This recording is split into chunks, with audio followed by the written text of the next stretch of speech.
எடுத்துக்கொள்ளுங்கள். 106வது சங்கீதம், 106வது சங்கீதத்தின் 30, 31 வசனங்களை வாசிக்க கேட்கலாம். சங்கீதம் 106, 30, 31 வசனங்கள். அப்பொழுது பினெகாஸ் எழுந்து நின்று நியாயம் செய்தான். அதனால் வாதை நிறுத்தப்பட்டது. அது தலைமுறை தலைமுறையாக என்றைக்கும் அவனுக்கு நீதியாக எண்ணப்பட்டது. பினெகாஸ் எழுந்து நின்று நியாயம் செய்தான். அதனால் வாதை நிறுத்தப்பட்டது.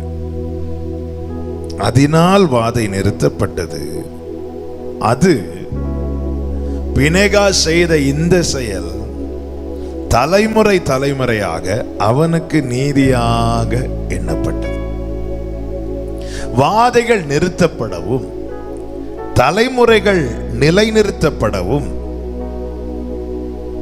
பினெகாசை போல நியாயம் செய்ய வேண்டும். கடந்த நாளில் இந்த ஃபாஸ்டிங் பிரேயருக்காக தேவ சமூகத்தில் இருந்து, ஆண்டவரே என்ன வார்த்தை ஆண்டவரை பேச வேண்டும், நீர் எங்களோடு என்ன பேச விரும்புகிறீர் என்று ஆண்டவரை நோக்கி ஜெபித்து கொண்டிருந்த போது பரிசுத்த ஆவியானவர் இந்த வார்த்தையை சிந்தையிலே வைத்து தியானிக்க வைத்தார். கர்த்தருக்கு மகிமை உண்டாவதாக. இந்த சம்பவம் நமக்கு தெரிந்தது என்னாகமம் 25வது அதிகாரத்தில் இதை குறித்து சொல்லப்பட்டிருக்கிறது. நான் அதை ஒரு முகவுரையாய் சொல்லிவிட்டு நான் செய்திக்குள் போகிறேன். பாலாக் என்பவன் இஸ்ரவேலை சபிக்கும்படிக்கு பிலேயாமுக்கு பணத்தை கொடுத்து, நீர் எப்படியாவது இஸ்ரவேல் ஜனத்தை சபிக்க வேண்டும் என்று சொல்லி ஏற்படுத்துவான். அவன் சபிக்கும்படி வருவான். வந்து பார்த்தபோது இஸ்ரவேலரை சபிக்க முடியவில்லை. கர்த்தர் அவனை எச்சரித்திருப்பார், உணர்த்தி இருப்பார். என்ன எச்சரித்திருப்பார், என்ன உணர்த்தியிருப்பார்? ஆமென். தேவன் கர்த்தருக்கு மகிமை உண்டாவதாக. ஆண்டவர் எச்சரித்திருப்பார், இஸ்ரவேல் ஜனங்களுக்கு நான் சொல்லுவதை தான் சொல்ல வேண்டும், நீ அவர்களுக்கு தேவையில்லாம ஒரு வார்த்தையும் சொல்லக்கூடாது என்று சொல்லி இவன் சபிக்க புறப்பட்டு போனான். ஆனால் வாயிலே ஆசீர்வாதங்கள் வந்தது. ஜனத்துக்கு விரோதமாய் மந்திரம் இல்லை, குறி சொல்லுதல் இல்லை. பாலாக் பார்க்கிறான், என்ன நான் எனக்கு அனுகூலமா செய்வான் என்று சொல்லி நான் அவனை ஏற்படுத்தினால் இப்படி செய்கிறானே என்று சொல்லி கர்த்தருக்கு மகிமை உண்டாவதாக அவன் செய்த போது, இப்படி அவன் காணப்பட்ட போது பிலேயாம் ஒரு ஆலோசனை சொல்லுவான். என்ன ஆலோசனை என்றால், ஒன்று பண்ணுங்க, உங்க கூட இவங்களை மிக்ஸ் பண்ணிருங்க,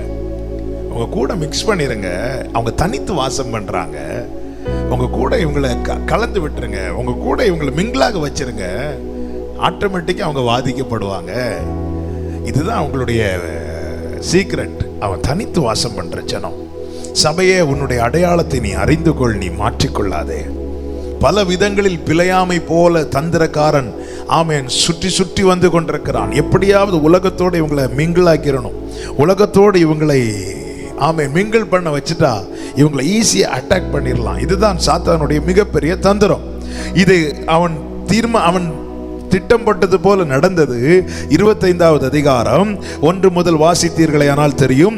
மோவாப் குமாரத்திகளோட இஸ்ரவேல் ஜனங்கள் வேசித்தனம் பண்ண துவங்கினார்கள். எப்படி ஆரம்பித்தார்கள் என்றால், அவர்கள் தேவர்களுக்கு ஒரு ஃபங்க்ஷன் வைக்கிறாங்க. அந்த பலிகளை செலுத்தும் போது ஒரு விருந்து வைக்கிறாங்க. அந்த விருந்துக்கு இஸ்ரவேல் ஜனங்களை விருந்தாளிகளாய் அழைக்கிறார்கள். இவங்களும் என்ன பண்ணிட்டாங்க, போய் அவர்களோடு கூட ஐக்கியம் கொள்ளும் போது அவங்க கூட அவர்கள் தெய்வத்தையும் வழிபடுகிற ஒரு சூழ்நிலை வருகிறது. அவர்களோடு கூட மிங்கிளாகிறாங்க, வேசித்தனம் பண்ண ஆரம்பிக்கிறார்கள். இஸ்ரவேல் புத்திரர் மோவாப் குமாரத்திகளை சொந்தமாக்கி கொள்ளுகிறார்கள். அவர்களுடைய வஞ்சனை, அவர்களுடைய அழகு ஆமென் இச்சித்து அவர்களை சொந்தமாக்கி கொள்ளுகிறார்கள். இப்படி ஜாதிகளோடு கலந்து போக ஆரம்பித்தார்கள்.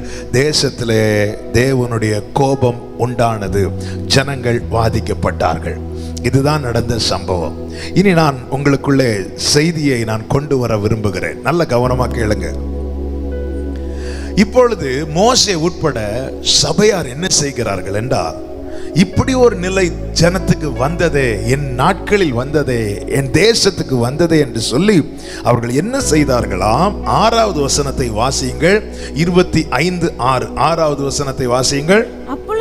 அப்பொழுது மோசேயும் இஸ்ரவேல் புத்திரராகிய சபையார் அனைவரும் ஆசரிப்பு கூடார வாசலுக்கு முன்பாக அழுது கொண்டு நிற்கிறாங்க. இவ்வளவு காலமாய் எப்படி நாம் ஒவ்வொருவரும் தேவ சமூகத்தில் இருந்து ஜெபிக்கிறோமோ, தேவ பிள்ளைகள் கதறி ஜெபிக்கிறது போல மோசையும் சபையார் எல்லாருமே வாசல்ல, கூடார வாசல்ல நின்று ஏன் இந்த நிலைமை அழுது ஜெபிக்கிறாங்க, அழுது கொண்டு நிற்கிறாங்க. அவங்க அழுதுட்டே இருக்கிறாங்க. ஆனா இன்னும் வாதை நிறுத்தப்படவில்லை. இப்பொழுது இது நடுவில் இருந்துதான் பினேகாஸ் எழும்புகிறார். அந்த பினேகாஸ் யார் என்றால் ஆரோனுடைய மகன், எலியேசருடைய மகன். ஆரோனுடைய பேரப்பிள்ளை, எலியேசருடைய பிள்ளை பையன், அவன் தான் பினேகாஸ். இவர்கள் இப்படி அழுது கொண்டிருக்கும் போது ஒருவன் மோவாப் ஸ்திரியை அழைத்து கொண்டு வருகிறான். இதை பார்த்ததும் பினேகாசால தாங்க முடியவில்லை. அவன் என்ன செய்தான்? ஒரு ஈட்டியை எடுத்துக்கொண்டு அவனுடைய கூடாரத்துக்குள் போய் அவங்க 2 பேரையும் ஈட்டியால் குத்தி போடுகிறான். அவன் இந்த செயலை செய்த போது வேதம் சொல்லுகிறது 8 கடைசி, அப்பொழுது இஸ்ரவேல் புத்திரரில் உண்டான வாதை நின்று போயிற்று. இன்றைய செய்தியை நான் இப்பொழுதுதான் சொல்ல விரும்புகிறேன். நல்ல கவனமா கேளுங்க. அழுகை மட்டுமல்ல, அழுகையோடு கூடிய நீதியின் கிரியைகளும் வாதைகள் நிறுத்தப்பட காரணம். அழுகை மட்டுமல்ல, 2 மணி நேரம், 3 மணி நேரம், அரை நாள், 1 நாள், 2 நாள், 3 நாள் என அழுது ஜெபிப்பது மாத்திரமல்ல, அது கிரியையிலும் பினேகாஸ் காண்பிக்க ஆரம்பித்த போது வாதை நிறுத்தப்பட்டது. வாதை நிறுத்தப்பட நீ அழுது ஜெபித்தால் மட்டும் போதாது. ஒரு புறம் அழுகையின் ஜெபம் இருக்கிறது, மறுபுறம் நீதியின் கிரியைகளும் இருக்கிறது. நாம என்ன நினைச்சிட்டு இருக்கிறோம்? நான் இன்னைக்கு நல்லா ஜெபம் பண்ணிட்டேன், நான் இன்னைக்கு ரொம்ப ஃபாஸ்டிங் இருந்துட்டேன், நான் இன்னைக்கு 7 நாள் ஜெபம் பண்ணிட்டேன், இனி கர்த்தர் கிரியை செய்வார். கர்த்தர் கிரியை செய்ய நீ இடம் உண்டாக்க வேண்டும். ஆண்டவர் என்ன சொல்லுகிறார் பாருங்கள். உபாகமம் 23:14 வாசியுங்கள். ஆமா, இந்த எண்ணாகமம் 25 கை வச்சுக்கோங்க. இதுல இருந்து தான் நான் பேச போகிறேன். ஆனாலும் இந்த வார்த்தையை நீங்கள் அறிந்து கொள்ள வேண்டும். உபாகமம் 23:14. உன் தேவனாகிய கர்த்தர் உன்னை ரட்சிக்கவும். நல்ல கவனமா கேளுங்க. உன் தேவனாகிய கர்த்தர் உன்னை ரட்சிக்கவும், உன் சத்துருக்களை உனக்கு ஒப்புக் கொடுக்கவும், உன் பாளையத்திற்குள்ளே உலாவிக் கொண்டிருக்கிறார். ஆகையால் அவர் உன்னிடத்தில் அசுசியான காரியத்தை கண்டு உன்னை விட்டு போகாதபடிக்கு உன் பாளையம் சுத்தமாயிருக்க கடவது. இப்போ தேவன் என் வாழ்க்கையில, என் தேசத்துல ஒரு கிரியை நடப்பிக்கணும். ஆண்டவர் சபைகளிலே கிரியை நடப்பிக்கணும். அதற்காக நாம் கர்த்தரை நோக்கி கண்ணீரோடு ஜெபிக்கிறோம். இனி கர்த்தர் கிரியை நடப்பிக்க நாம் இடம் உண்டாக்க வேண்டும். எப்படி இடம் உண்டாக்க? ஆமென், அசுத்தமானவைகளை அகற்ற வேண்டும். அதுதான் சொன்னேன். அழுகை மட்டுமல்ல, நீதியின் கிரியைகளும் வேண்டும். அழுகை மட்டுமல்ல, ஜெபித்து விட்டு நான் இன்னும் என் கிரியைகளை, என் சுபாவத்தை மாற்றவில்லை என்றால் தேவன் கிரியை செய்ய நான் இடம் கொடுக்கவில்லை என்ற அர்த்தம். ஒரு புறம் மோசையும் சபையாரும் அழுது கொண்டிருக்கிறார்கள், மறுபுறம் இன்னும் தீமைகள் நடந்து கொண்டுதான் இருக்கிறது. வாதை இன்னும் நிறுத்தப்படவில்லை. பாருங்க, இது எவ்வளவு துணிகரம் பாருங்க. மோசையும் இஸ்ரவேல் சபையார் அனைவரும் அழுதுட்டு இருக்கும் போது அவர்கள் கண்களுக்கு முன்பாக இஸ்ரவேல் புத்திரரில் ஒருவன் ஒரு மீதியானிய ஸ்திரீயை அழைச்சிட்டு வரானாம். இது எவ்வளவு துணிகரம். சரி, வாதை வருவதற்கு முன்னே நீ உணர்வில்லாம இந்த பாவத்தை செஞ்சுட்ட, துணிகரமாய் அசதியாய் செஞ்சுட்ட. இப்போ தேசத்தில் இப்படிப்பட்ட கொள்ளை நோய் பரவி கொண்டிருக்கிறது, வாதை பரவி கொண்டிருக்கிறது. இப்பொழுதும் அதே செயலை நீ செய்வாயானால் இது எவ்வளவு துணிகரம். ஒரு புறம் மோசே உட்பட சபையார் அழுதுட்டு இருக்கிறாங்க, உனக்காக சேர்த்துதான் அழுதுட்டு இருக்கிறாங்க. ஊழியர்கள் எல்லாம் ஆங்காங்கே இருந்து கண்ணீரோடு ஜெபிக்கிறது. தேசமே உனக்காக சேர்த்துதானே, ஜனமே நீயும் காக்கப்பட வேண்டும் என்பதற்காக தானே. இப்படி இருக்க அழறவன் அழட்டுன்னு சொல்லிட்டு இங்கே ஒருவன் என்ன செய்கிறான்? அவன் தன்னுடைய பாவத்தை துணிந்து செய்கிறான். இதை யாரால பொறுத்து கொள்ள முடியவில்லை தெரியுமா? பினேகாசால பொறுத்து கொள்ள முடியவில்லை. அந்த கூட்டத்திலிருந்து எழுந்து அவன் ஒரு ஈட்டி எடுத்து கொண்டு போய் குத்தி போட்டான். பழைய ஏற்பாட்டு சம்பவங்கள் எல்லாம் நம்முடைய ஆவிக்குரிய வாழ்க்கைக்கு ஒரு நிழலாய் கொடுக்கப்பட்டிருக்கிறது. இன்னைக்கு நான் உங்கள் மத்தியிலே சொல்லுகிற செய்தி இதுதான். ஜெபிக்க வைக்கிறார் அல்லவா? தேவன் தருகிற கிருபை என்பது ஜெபிப்பதற்காய் மாத்திரமல்ல, நம்முடைய கிரியைகளை சரி செய்வதற்காகவும். தாவீது சொல்லுகிறான், உம்மை பகைக்கிறவர்களை நான் பகையாமலும் உமக்கு விரோதமாய் எழும்புகிறவர்களை நான் அருவருக்காமலும் இருப்பேனோ. முழு பகையாய் அவர்களை பகைக்கிறேன். தேவனுக்கு விரோதமாய் நம்மை செயல்பட வைக்கிற எந்த ஒரு செயலையும் நாம் அகற்ற வேண்டும். யோனா தீர்க்கதரிசன புஸ்தகம் 3வது அதிகாரத்தில் தேசத்தை அழிக்க போகிற காரியத்தை குறித்து யோனாவை கொண்டு கர்த்தர் பேசுவார். பேசின செய்தி அந்த தேசத்தின் எல்லார் காதுகளுக்கும் போய் எட்டுகிறது, ராஜாவின் காதுகளுக்கும் எட்டுகிறது. உடனே ராஜா ஒரு காரியத்தை தேசத்தில் பிரகடனப்படுத்துவான். என்ன செய்வான் பாருங்கள். எல்லாரும் உபவாசித்து கிரியைகளை விட்டு திரும்புவோம் என்று சொல்லுகிறான். 3வது வசனத்தை வாசியுங்கள். 8வது வசனம், 3வது அதிகாரம் 8வது வசனம். யோனா தீர்க்கதரிசன புஸ்தகம் 3வது அதிகாரத்தின் 8வது வசனம். மனுஷரும் மிருகங்களும் ரெட்டினால் மூடிக்கொண்டு தேவனை நோக்கி உரத்த சத்தமாய் கூப்பிடவும், அவரவர் தம் தம் பொல்லாத வழியையும் தம் தம் கையில் உள்ள கொடுமையையும் விட்டு திரும்பவும் கடவர்கள். 2 காரியத்தை செய்யறாங்க பாத்தீங்களா?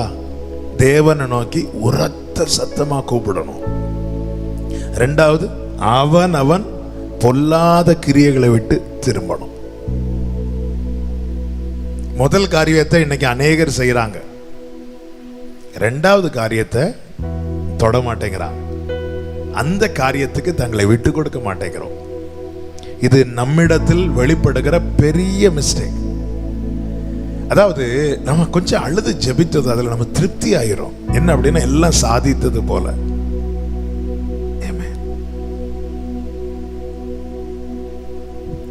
நல்ல கவனமா கேளுங்க.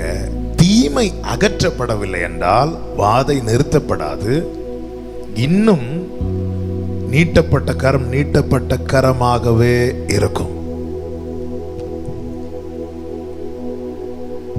ராஜா சொல்ற எல்லாரும் கதறுங்க, கூப்பிடுங்கன்னு சொல்றாங்க. அது அப்படி மட்டும் இல்ல, நீ அழுது கூப்பிடு அப்படி விட்டுறலாம் இல்ல. நீ அழுது கூப்பிடு, அதோட நிறுத்திராத. உன் பொல்லாத கிரியைகளை நீ அகற்று. உன் கை செய்த பொல்லாத கிரியைகளை அகற்று.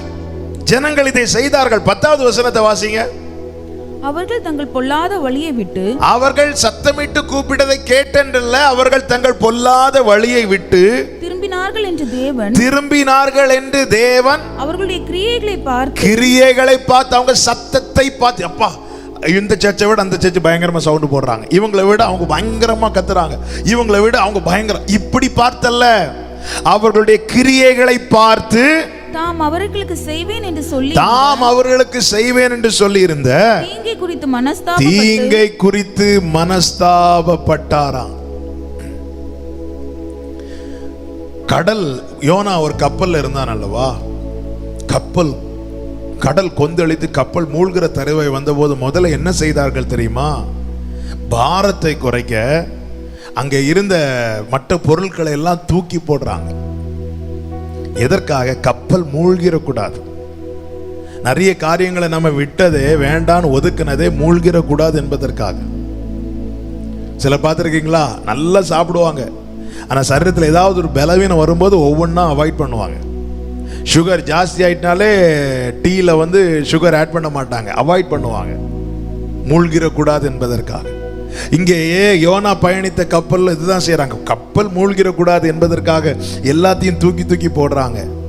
ஆனாலும் கொந்தளிப்பு அடங்கவில்லை. எல்லாரும் அவங்கவுங்க தெய்வத்தை நோக்கி சத்தமிட்டு கூப்பிடுகிறார்கள். ஒவ்வொருத்தர் ஒவ்வொரு விதமாய் தங்களுக்கு தெரிந்த விதமாய் தங்கள் தெய்வத்தை நோக்கி கூப்பிடுகிறார்கள். கடல் அடங்கவில்லை. கடைசியில் சொல்யூஷன் தெரிந்ததுக்கு அப்புறம் தான் என்ன நடக்கிறது? யோனாவை தூக்கி போட்டாங்க. இதுக்கு காரணமா இருந்தவனை தூக்கி போட்டார்கள். கடல் அமைதலானது.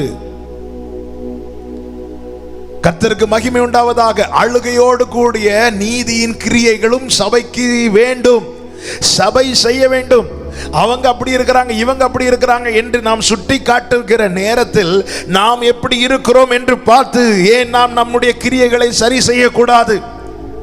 வேதனை உண்டாக்கும் வழி என்னிடத்தில் உண்டோ என்று பார்த்து என்னை நித்திய வழியிலே நடத்தும் என்று தாவீது முழுமையாய் விட்டு கொடுத்தானே. அப்படி விட்டு கொடுத்தால் என்ன உண்டாகும்?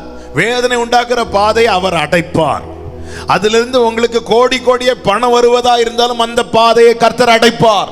விட்டு கொடுக்கும் போது நித்திய வழியை அவர் நடத்துவார். ஆண்டவரே, இந்த வே நீங்க க்ளோஸ் பண்ணிடாதீங்க ஆண்டவரே, இந்த வேயை க்ளோஸ் பண்ணிடாதீங்க ஆண்டவரே, இப்படிப்பட்ட காரியத்தை செஞ்சிடாதீங்க ஆண்டவரே. தேவ சமத்தில் விட்டு கொடுக்கும் போது வேதனை உண்டாக்குற பாதை எதுவானாலும் அது ஒருவேளை இன்னைக்கு நமக்கு அது ஒரு பெரிய பாதையா இருக்கலாம், ஆனால் கர்த்தர் அடைப்பார். தாவீதுக்கு கர்த்தர் அதை செய்தார். அதைதான் தாவீது சொல்லுங்க, நான் உபத்திரவப்படுவதற்கு முன்னே வழி தப்பி நடந்தேன், இப்பொழுதோ உமது கட்டளைகளை காத்து நடக்கிற. ஏன் அவன் அப்படி நடத்துறார் தெரியுமா? சரியான ட்ராக்ல கொண்டு வர என்னவும் செய்வார் ஆண்டவர். அவர் உனக்காய் நியமித்த பாதையில யாருக்கு இதை செய்வார் தெரியுமா? விட்டு கொடுக்கிறவனுக்கு. இப்படி விட்டு கொடுக்கணும். இந்த நாட்கள்ல வெறும் ஜெபம் மட்டும் போதாது.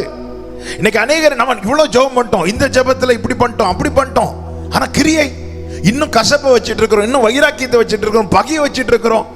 கேட்டா நம்ம பெரிய ஜெப வீரன் ஜெப வீராங்கனை மாதிரி நம்மை காட்டிக்கிறது. நான் நேற்று இந்த காரியத்துக்காக அப்படி ஜெபித்தேன், ஆனா சகோதரனை மன்னிக்கிறது கிடையாது. தீமையை நீங்கள் அகற்றாமல் ஆமென் வெறும் அழுது கொண்டிருந்தால் தேசத்தில் இன்னும் அக்கிரமம் அநியாயம் நடந்து கொண்டுதான் இருக்கும். வாதை நிறுத்தப்படாது.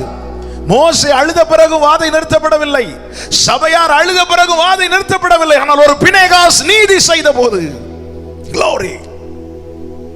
இப்படிப்பட்ட கிரியைகளை நடப்பிக்கிற பினேகாஸ்கள் சபையில எழும்புவார்களாக. கைகளை உயர்த்தி ஆமென் சொல்லுங்க பார்க்கலாம். மோசே பாத்தீங்களா? ஜனங்கள் பாருங்க, மோசே தேவ சமூகத்தில் இருந்து ஜெபித்துக் கொண்டிருக்கும் போது கீழே ஜனங்கள் ஒரு விக்கிரகத்தை உண்டாக்கி வைத்து, ஒரு கன்றுக்குட்டியை உண்டாக்கி வைத்து அதை வழிபட ஆரம்பிக்கிறாங்க. மோசே போய் ஜெபித்து நல்ல கவனமா கேட்கணும். இந்த வார்த்தை, ஒவ்வொரு வார்த்தையை நீங்கள் கவனமா கேட்கணும், வெறும் பிரசங்கமா கேட்க கூடாது. அவன் நான் எழுதி வருகிறது தியானித்து எழுதுனது கொஞ்சமா இருக்கும், ஆனா மேடையில பலிபீடத்தில் நிற்கும் போது ஆவியானவர் இன்னும் அநேக வார்த்தைகளை தந்து பேச வைத்துக் கொண்டே இருப்பார். ஆமென். எல்லா மகிமையும் அவருக்கு மாத்திரம். நல்ல கவனமா கேளுங்க. கர்த்தருக்கு மகிமை உண்டாவதாக. ஜனங்கள் செய்த காரியத்தினால தேவன் கோபப்பட்டு மோசேட்ட சொல்றார், மோசே நான் ஜனங்களை அழிக்க போறேங்கிறார். மோசே காலில் விழுந்து கெஞ்சி, ஆண்டவரை விட்டுருங்க ஆண்டவரை விட்டுருங்க ஆண்டவரே அப்படி சொல்லி அழுது என்ன செய்கிறான் பாருங்க, அந்த கோபத்தை நிறுத்தி வைக்கிறான். நிறுத்தி வச்சுட்டு அந்த வாதியை நிறுத்தி வச்சுட்டு சரசரான கீழே ஓடி வரான். நான் சொல்ற காரியத்தை அப்படி கொஞ்சம் அதை என்ன அது ஒரு பிக்சரா நீங்க பாருங்க. மோசே ஆண்டவர் காலை பிடிச்சு, ஆண்டவர் கொஞ்சம் வெயிட் பண்ணுங்க ஆண்டவரே, இப்படி பண்ணிடாதீங்க ஆண்டவரே சொல்லிட்டு ஆண்டவரை நிறுத்தி வச்சுட்டு கீழே இறங்கி ஓடி வந்து அவன் செய்த முதல் காரியம் என்ன தெரியுமா? அந்த தீமையை அடிச்சு உடைச்சான். அதான் உனக்காக நான் ஜெபம் பண்ணிட்டேன்பா, இனி அவர் செய்ய மாட்டாரு சொல்லி விடல, தீமையை அகற்றினான். மேலே அறைக்குள்ளே ஜெபம், உள்ளே அழுது ஜெபிக்கிறான், வெளியே வந்து கிரியையில காண்பிக்கிறான். சபையை இன்னைக்கு கொஞ்சம் கிருபை பாராட்டி இருக்கிறார், கொஞ்சம் இரக்கம் பாராட்டி இருக்கிறார். நமக்கு இந்த சூழ்நிலை நடுவில் ஏதோ ஒரு வாசல் திறக்கப்பட்டு தான் இருக்கிறது. மோசே நோவாவையும் குடும்பத்தையும் பேழைக்குள்ளே விட்டு அவர் வாசலை அடைத்தாலும் விண்டோ ஓபன் ஆகி தான் இருக்கு. நோவாவை நீ எப்ப வேணாலும் விண்டோவை திறக்கலாம். நோவா அதை செய்து புறாவை வெளியே விட்டான், காகத்தை வெளியே விட்டான். பாருங்க, ஒரு அனுகூலம் நமக்கு இருந்துட்டு தான் இருக்கு, வச்சுட்டு தான் இருக்கிறா. ஆமே, இந்த அனுகூலத்தில் நாம என்ன செய்கிறோம்? அப்படியே இருந்து விடுறோமா? மோசையை பாத்தீங்களா? மேல போய் ஜெபம் பண்ணி ஆண்டவர் சொல்றேன் நான் அழிக்க போறேன். யாத்திரை 32வது அதிகாரத்தில் நான் அழிக்க போறேன். அவ்வளோ கோபம் ஆண்டவருக்கு. ஆண்டவர் லேசில் அப்படி சொல்லவே மாட்டார். அவர் நீடிய சாந்தமும் பொறுமையும் உள்ளவர்.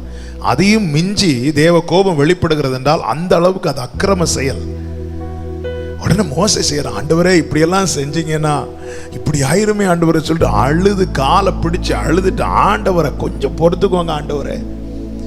ஆண்டவருடைய அந்த கோபத்தை அவன் நிறுத்தி வைத்து திறப்பில் ரெண்டுக்கும் நடுவில் நிற்கிறான் பாருங்க. இவன் தான் திறப்பில் நிற்கிறவன். அதாவது ஜனங்களுக்காய் கர்த்தரை நோக்கி பார்க்கிறவன், கர்த்தருக்காய் ஜனங்களை நோக்கி பார்க்கிறவன்.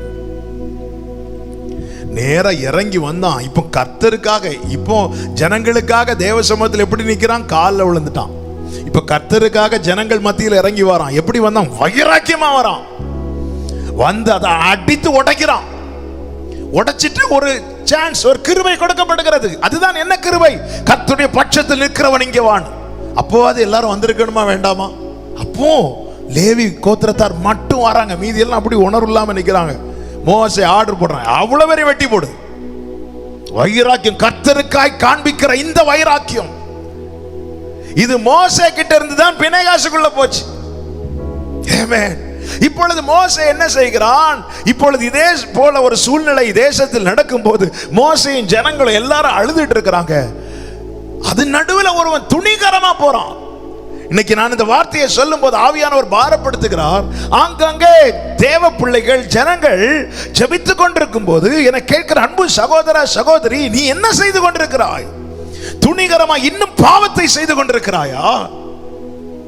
ஆமென். நீ பாவம் செய்து ஜெபிக்கிறவங்களை பார்த்து பரியாசம் பண்ணுகிறாயா? என்ன பரியாசம்? இவ்வளவு அழுதும் ஏன் நிறுத்தப்படல? இவ்வளவு ஜெபிக்கிறாங்களே, இவ்வளவு அழுறாங்களே, ஏன் இன்னும் மாற்றம் வரல? நீ துணிகரமான பாவத்தை செய்து ஜெபிக்கிறவர்களை, அழுகிறவர்களை பார்த்து பரியாசம் பண்ணி கொண்டிருக்கிறாயா?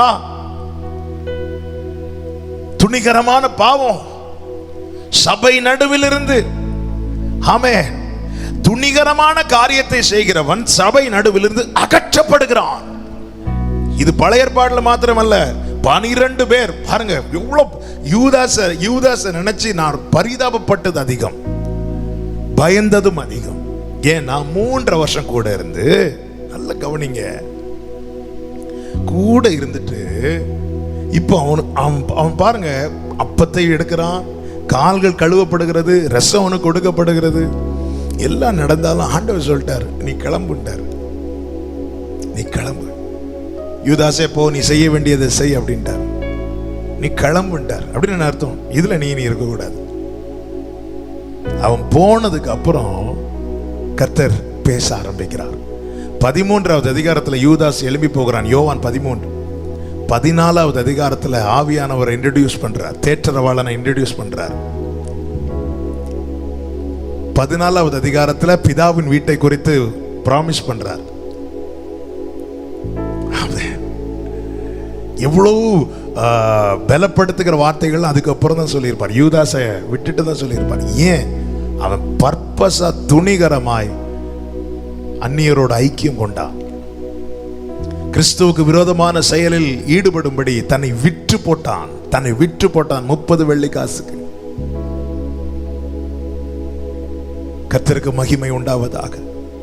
இன்று அழுகிற கூட்டத்தின் நடுவில் இப்படிப்பட்ட துணிகரமான பாவத்தை செய்கிற ஒரு கூட்டம் அழுது கொண்டிருக்கிறது. அது நடுவில் ஒரு இஸ்ரவேல் புத்திரன் ஒருவன் போய் மோவாபிய ஸ்திரியை அழைத்து கொண்டு கூடாரத்துக்குள்ள போறான். பினேகாசால தாங்க முடியவில்லை. என கேட்டுக்கொண்டிருக்கிற அன்பு சகோதரா சகோதரி, தேவனுக்கு பிரியமில்லாத காரியங்களை அகற்ற வேண்டிய வேளை வந்துவிட்டது. வாதை நிறுத்தப்பட நீ அழுதால் மட்டும் போதாது, தேவன் பிரியப்படுகிற கிரியை நீ செய்ய வேண்டியது.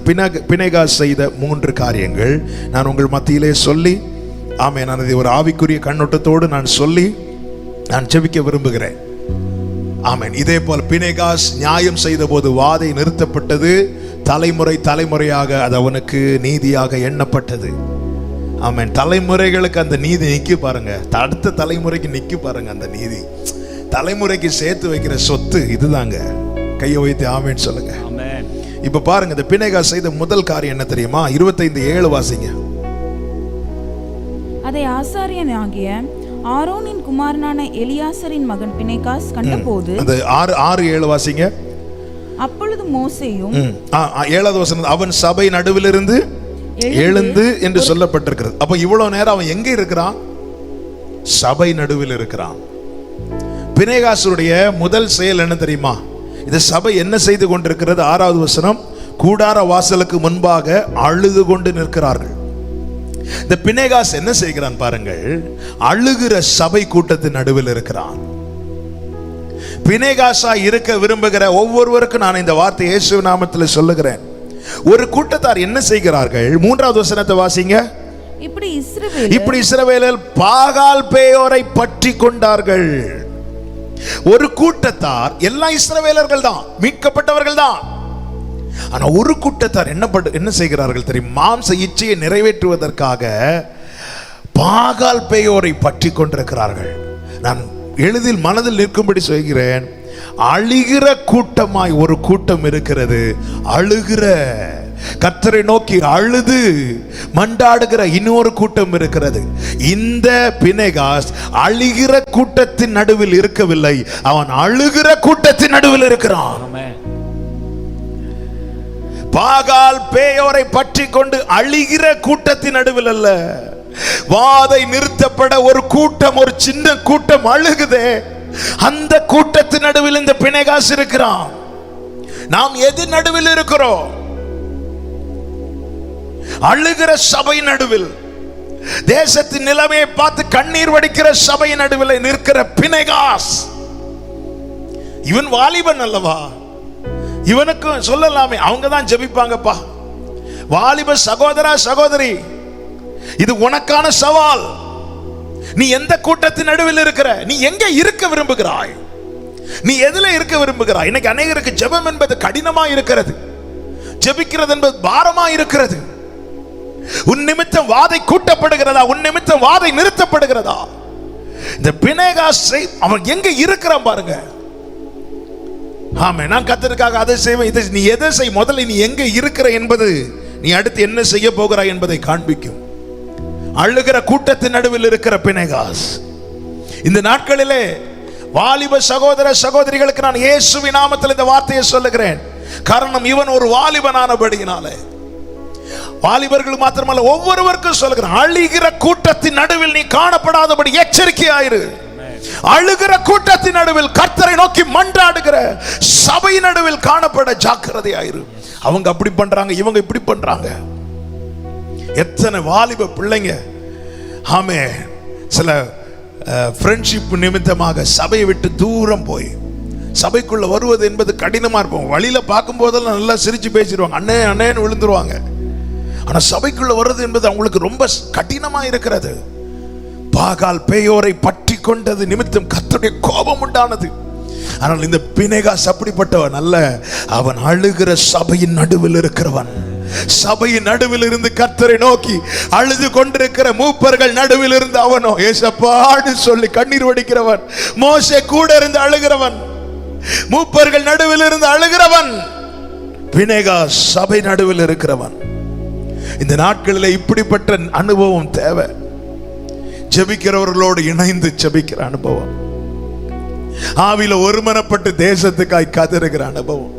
இன்னைக்கு அநேகருடைய, நான் தான் அடிக்கடி சொல்ற வார்த்தை, ஜெபம் நடக்கும் போது நீங்க ஸ்கிரீனை பார்த்துட்டு இருக்க கூடாது, நீங்க உடனே ஜெபிக்கணும். நீங்க ஸ்கிரீனை பார்த்துட்டு இருக்கிறீங்கன்னா நீங்க பார்வையாளர்களாய் மட்டும்தான் இருக்கிறீர்களே தவிர பங்காளர்களாய் இருக்கவில்லை.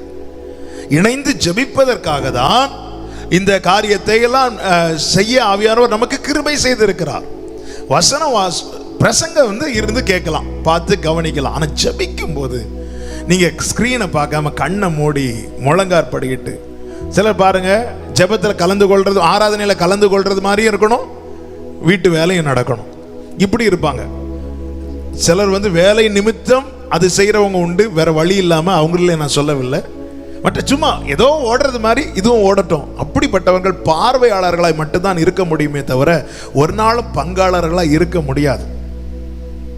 நாம இணைந்து தேவ சமூகத்தில் அவங்க ஜெபிக்கிறாங்க, அப்ப நானும் 2 மணிக்கு அதை பார்த்துட்டேன், 1 மணிக்கு அதை பார்த்துட்டேன், உடனே நாமளே என்ன திருப்தி ஆயிரும் தெரியுமா, நானும் கலந்து கொண்டேன். நீங்க ஜெபிக்காம நீங்க கலந்து கொள்ளவே இல்லை. ஜெபிக்கணுங்க. சபை நடுவில் இருந்து அழுகிறவர்களோடு பைபிள் சொல்லுது, ரோமர் 12:15 அழுகிறவர்களுடனே அழுங்கள் என்று. அழுகிறவர்களுடனே அழுங்கள். இது அழ வேண்டிய காலங்க. எதற்காக அழ வேண்டிய காலம் தெரியுமா? வாதை நிறுத்தப்பட. ஆமென். ஊரடங்கு தான் தளர்வாய் இருக்கிறதே தவிர கொரோனாவினால பாதிப்பு குறையவில்லை. நாளுக்கு நாள் அதிகரிக்கிற செய்திகளை தான் நாம் கேட்டுக்கொண்டிருக்கிறோம். ஜனங்களுடைய வாழ்வாதாரம் ரொம்ப பாதிப்புக்குள்ள ஆயிடக்கூடாது என்கிற ஒரே காரணத்துக்காக தான் ஊரடங்குல சில தளர்வுகளை அரசாங்கம் ஏற்படுத்தி இருக்கிறது. ஜனங்கள் வாழ்வாதாரம் பாதிப்புக்குள்ளாயிடக்கூடாது என்பதற்காக. இதை நல்ல கவனத்தில் கொள்ள வேண்டும். சபை பினேகாசை போல அழுகிறவர்களோடு இணைந்து அழுகிற நிலையில் காணப்பட வேண்டியது அவசியம். ஜெபிக்கிறவர்களோடு சேர்ந்து ஜெபிக்கிறது. எந்த கூட்டத்தில் நாம இருக்கிறோம்? எந்த கூட்டத்தில் நாம இருக்கிறோம்? எது நடுவில் இருக்கிறோம்? தேசத்துக்கு விரோதமான ஒரு சட்டம் மோர்தேக்காய் எஸ்தரி நாட்களில் இயற்றப்பட்ட போது மோர்தேக்காய் எட்டுடுத்தி சாம்பல்ல உட்கார்றான். புசியாமல் குடியாமல் அவன் உபவாசிக்கும் போது எஸ்தருக்கு ஒரு செய்தியை சொல்லி அனுப்புறான். இந்த காலத்துல நீ மௌனமா இருந்தா யூதருக்கு எப்படி ரட்சிப்பு வரும்பா, ஆனா உன் காரியம் ரொம்ப கஷ்டமாயிரும். எஸ்தர் அரண்மனையில் இருக்கிறவ, அவளுக்கு இதை குறித்து ஒண்ணுமே தெரியாது. அவளுக்கு வேளா வேளைக்கு சாப்பாடு, எல்லா காரியங்களும் அவளுக்கு நடக்கிறது. அரண்மனையில் ராஜாவுக்கு மணவாட்டியை கொண்டு போகப்பட்டவள், அவளுக்கு குறைவு என்பது ஒண்ணுமே தெரியாது. ஆனால் மோர்தேக்காய் ஒரு வார்னிங் கொடுக்கிறான். இந்த காலத்துல நீ சந்தோஷமா இருக்க வேண்டிய காலம் அல்ல, நீ அழுகிறவர்களுடனே அழ வேண்டிய காலம். எஸ்தர் சொல்றா, நானும் உபவாசம் பண்றேன், நானும் போய் உக்காந்து, நானும் என் தாதிமார்களும், நான் மட்டும் இல்லை, என் கூட இருக்கிற எல்லாருமே, நாங்க எல்லாருமே ஃபாஸ்ட் பண்றோம், நீங்களும் ஃபாஸ்ட் பண்ணுங்க. இப்படி சபை நடுவில் இருக்கிற இந்த அனுபவம் தேவை. நிர்விசமா இருந்துடாதீங்க. அவங்க ஜெபிக்கிறாங்க, இவங்க ஜெபிக்கிறாங்க, அப்படி ஜெபித்து இன்னும் நடக்கலையே, இப்படி சொல்லுகிற டைம் இல்ல. மோசே ஜெபிக்கிறது உண்மைதான், மூப்பர்கள் ஜெபிப்பது உண்மைதான். ஆனா பினேகாசே, நீ வந்து இருக்கணும், நீ வந்து இருக்கணும், நீ ஜெபிக்கணும். ஹல்லேலூயா. நான் இப்படி சொல்ல விரும்புகிறேன். யாத்திரை 32வது அதிகாரத்துல மோசே இதை செய்வான்னு கர்த்தர் எதிர்பார்த்திருப்பார். ஆனால் என்ன 25வது அதிகாரத்துல பினேகாசை போல வாலிபர்களை தேடி இருப்பார். பினேகாசு எழும்பட்டோம்ல, ஏன்னா விருப்பத்தையும் செய்கையும் உருவாக்குறது கர்த்தர் அல்லவா. நீ இருக்க வேண்டிய இடத்துல இருந்து பார், நீ கற்பனையில கூட நினைக்காத காரியத்தை அவர் உன்னை கொண்டு செய்வார். ஆமென் சொல்லுங்க பார்க்கலாம். இதுவரை பினேகாஸ் எல்லாம் கேட்டு பார்த்தது என்ன? பினேகாசருடைய தகப்பன் எலியேசர் இருக்கிறார், எலியேசர் இதை செய்யவில்லை. எலியேசருடைய தகப்பன் ஆரோன் இருக்கிறான், ஆரோனும் இதை செய்யவில்லை. ஆமென். ஆனா மோசே செய்திருக்கிறார். 32வது அதிகாரத்தில் இப்படிப்பட்ட ஒரு தீமையை அகற்றி இருக்கிறார். அப்போ இந்த செய்தி எல்லாம் பினேகாசுக்கு தெரியும். அவன் பார்த்தா, எங்க அப்பா செய்யாதது, எங்க தாத்தா செய்யாதது மோசே செய்திருக்கிறார்ல, அவர் செய்கிறார். என் குடும்பத்தில் என் முற்பிதாக்கள் யாருமே இதை செய்யலையே, ஆனால் மோசே மட்டும் செய்திருக்கிறார். ஆனால் இருக்க வேண்டிய கூட்டத்தில் இருந்தால் பாருங்க, விருப்பத்தையும் செய்கையும் உருவாக்குகிறது கர்த்தர். பினேகாசை கொண்டு இந்த காரியத்தை செய்து தேசத்தின் வாதை நிறுத்தப்பட்டது. இயேசுவின் நாமத்தில் சொல்றேன். இப்படி நான் உங்களுக்கு ஒரு பலனுக்காக சொல்றேன். உங்களுக்கு லைவ் போட வேண்டிய ஒரு வசதி இல்லாமல் இருக்கலாம், எது இல்லாமல் இருக்கலாம், நீங்க ஜெபிக்கிறது 4 பேருக்கு தெரியாம இருக்கலாம், அது ஒரு மேட்டரே கிடையாதுங்க. அரை கதவை அடைத்து கொண்டு இதே போல நீங்கள் உண்மையிலே இந்த பினேகாசை போல சபை நடுவிலிருந்து கண்ணீர் வடித்து உங்கள் கிரியைகளை அகற்றுவீர்களானால் உங்கள் ஒருவர் நிமித்தமாய் தேசத்திலே மாற்றம் உண்டாகும். ஒருவர் நிமித்தமாய் ஒரு மோசே, ஒரு பினேகாஸ், ஒரு தேசத்தின் வாதை நிறுத்தப்பட்டதுங்க. ஒருத்தன் நாங்க நினைக்கிறான், ஒருவனுடைய கீழ்ப்படிதல் பெரிய மாற்றத்தை கொண்டு வரும். ஆமென். ஒருத்தன் செய்யறத அவர் பெரிய விஷயமா பார்க்கிறாருங்க. சபைகளுக்கு சொல்லும் போது என்ன சொல்கிறார்? ஆவியானவர் சபைகளுக்கு சொல்லுகிறதை காதுள்ளவர்கள் சொல்ல, காதுள்ளவன் கேட்க கடவன். ஒருத்தன் கேட்கிறதை அவர் பெருசா பார்க்கிறாருன்னு அர்த்தம். ஒருவனுடைய கீழ்ப்படிதல் உன்னுடைய மாற்றத்தை அவர் பெருசா பார்க்கிறார். கர்த்தராகிய இயேசு கிறிஸ்துவை நீ விசுவாசி, அப்பொழுது நீயும் உன் வீட்டாரும் ரட்சிக்கப்படுவீர்கள். ஒருவனுடைய செயலை அவர் பெருசா பார்த்து அந்த பலனை தலைமுறைகளுக்கு கொடுக்கிறார்.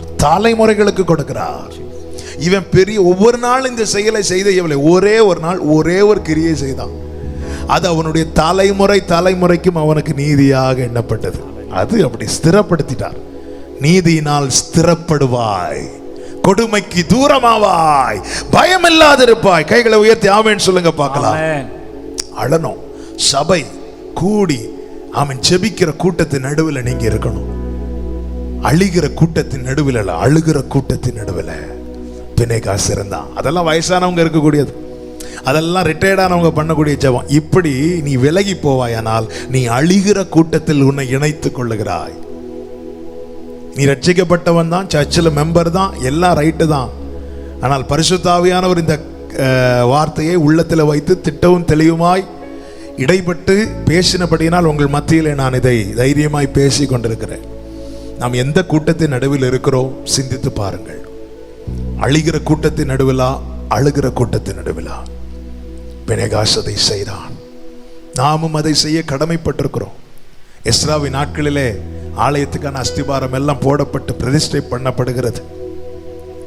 ஆனாலும் ஜனங்கள் என்ன செய்கிறார்கள் பாருங்கள், தீமையை அகற்றாமல் இருந்தாங்க. 9வது அதிகாரம், எஸ்ரா புஸ்தகம் 9வது அதிகாரத்தின் 1வது வசனத்தை வாசியுங்கள்.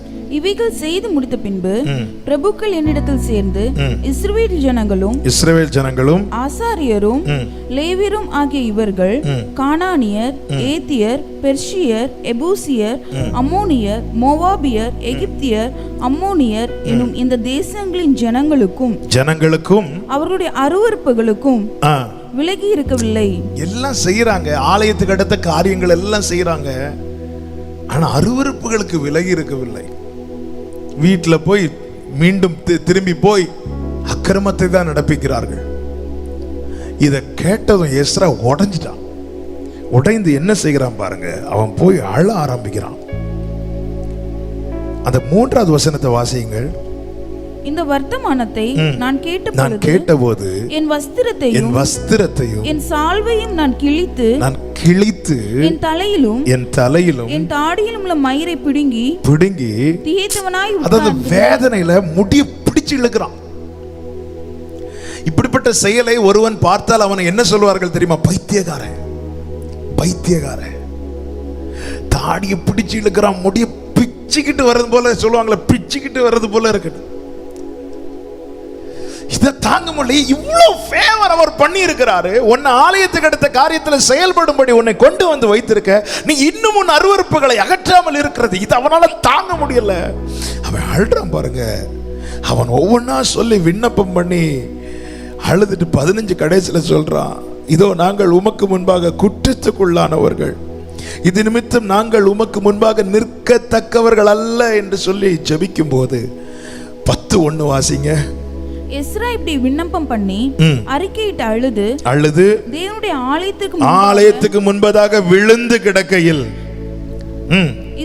இஸ்ரவேலின் புருஷரும் ஸ்திரீகளும் பிள்ளைகளுமாக மகா பெரிய சபை அவனிடத்தில் வந்து கூடிட்டு ஜனங்கள் மிகவும் அழுதார்கள். ஒரு சபை கூடுது பாருங்க, இங்கதாங்க நம்பிக்கை பிறக்கும். 2 கடைசி வாசிங்க. இந்த காரியத்தில் இன்னும் இஸ்ரவேலுக்காக நம்பிக்கை உண்டு. சபை கூடி அழும்போது ஒரு நம்பிக்கை பிறக்கும். ஆமென். கர்த்தர் நிச்சயம் ஒரு மாற்றத்தை தருவார். கர்த்தர் நிச்சயம் அதிசயம் செய்வார். அழுகிற கூட்டத்தின் நடுவில் நீ காணப்பட வேண்டும் சகோதரா, சகோதரி. அழுகிற கூட்டத்தின் நடுவில் அல்ல. நாம் எந்த கூட்டத்தில் இருக்கிறோம்? கர்த்தருக்கு மகிமை உண்டாவதாக. தேசத்துக்காய் அழணுங்க. எரேமியா 3:21, எரேமியா 9:10 வாசிங்கள். எரேமியா 3:21, எரேமியா 3வது அதிகாரம் 21வது வசனம். தங்கள் வழியை மாறுபாடாக்கி, இஸ்ரவேல் புத்திரர் தங்கள் வழிகளை மாறுபாடாக்கி தங்கள் தேவனாகிய கர்த்தரை மறந்தது நிமித்தம் அழுது கொண்டு விண்ணப்பம் செய்யும் சத்தம் உயர்ந்த ஸ்தானங்களிலே கேட்கப்படும். ஆமென். அதாவது ஜனத்தின் நிலைமை அறிந்து ஜனம் தங்கள் வழிகளை கேடாக்கி மாறுபாடாக்கி தேவனை மறக்கிறாங்களே என்று ஒருவன் அழுது ஜெபிக்கிறானா, அந்த சத்தம் தான் டாப்ல நிக்குமா. அந்த வசனத்தை திருப்பி வாசிங்க. இஸ்ரவேல் புத்திரர் தங்கள் வழிகளை மாறுபாடாக்கி தங்கள் தேவனாகிய கர்த்தரை மறந்தது நிமித்தம் அழுது கொண்டு விண்ணப்பம் செய்யும் சத்தம் உயர்ந்த ஸ்தானங்களிலே கேட்கப்படும். நான் இப்படி சொல்ல விரும்புகிறேன், இந்த நாட்களிலே நம்ம எல்லாருக்கும் 1000 தேவைகள் இருக்குங்க. எனக்கு 1000 தேவை இருக்கு. இதை பார்க்குற உங்களுக்கு 1000 தேவைகள் இருக்கு. நம்ம ஃபேமிலிக்காக அதிகம் ஜெபம் பண்றோம், எல்லாம் ஜெபம் பண்றோம். ஆனா இந்த நாட்களில் கர்த்தர் யாரை தேடுறாருன்னு ஜெபிக்கிறவனை காவனா எப்படியோ ஜெபிக்கிறானே அது போதும், அப்படி அல்ல. ஜனங்கள் தங்கள் வழிகளை மாறுபாடாக்கி தேவனை மறக்கிறாங்களே. தேவனை மறக்கிறவன் தானே துணிகரமான பாவத்துக்குள்ளே நுழைந்து செயல்படுவான். இது நிமித்தம் ஒருத்தன் அழுது ஜெபிக்கிறானா, அந்த ஜெபம் எந்த ஸ்தானத்தில் கேட்கப்படுமா? நம்ம எப்ப அழுவோம் தெரியுமா? நம்மை சார்ந்த யாருக்காவது ஏதாவது நடந்துன்னா உடனே அழுக வரும். பினேகாஸ் தேசத்தின் வாதை நிறுத்தப்பட அழுவான். என் வாழ்க்கை இப்படி ஆயிட்டேன்னு சொல்லி அழுவதை காட்டிலும் என் ஜனம் இப்படிப்பட்டவர்களா இருக்கிறாங்களே சொல்லி அழுவான். என் ஜனம் நேற்று வரை தனித்து வாசமா இருந்து விட்டு இப்பொழுது பாகால் பேயோரை பற்றி கொண்டு விட்டார்களே என்று சொல்லி அழுவான். நேற்று வரை ஆமென் அக்கிரமம் இல்லாத பாவம் இல்லாத பரிசுத்த ஜாதியாய் வாழ்ந்த கூட்டம் இப்பொழுது பாகால் பெயரை பற்றி கொண்டு தேவனுக்கு விரோதமான துணிகரமான செயல்களில் ஈடுபடுகிறார்கள் என்று சொல்லி அழுவான். அவன் தான் பினேகாஸ். அழுகிற கூட்டத்தின் நடுவில் இருப்பான் அவன். அவனுடைய சத்தம் மேலே கேட்கப்படும். Glory be to Father. Rabba Hanta Nagada Ralari Antara He Bakaraba Shanturala.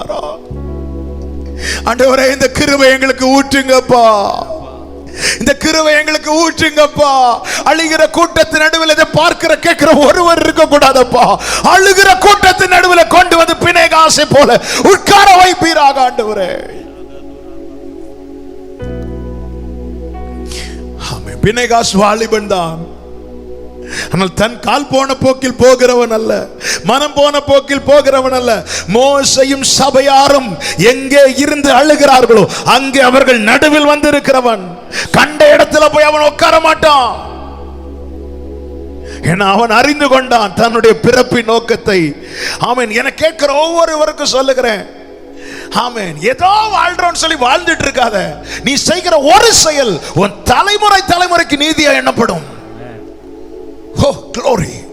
நீ அவ்வளவு செய், இதை செய், அதை செய். ஒரு செயலுங்க, ஒரே ஒரு காரியங்க, ஒரு சின்ன செயலுங்க.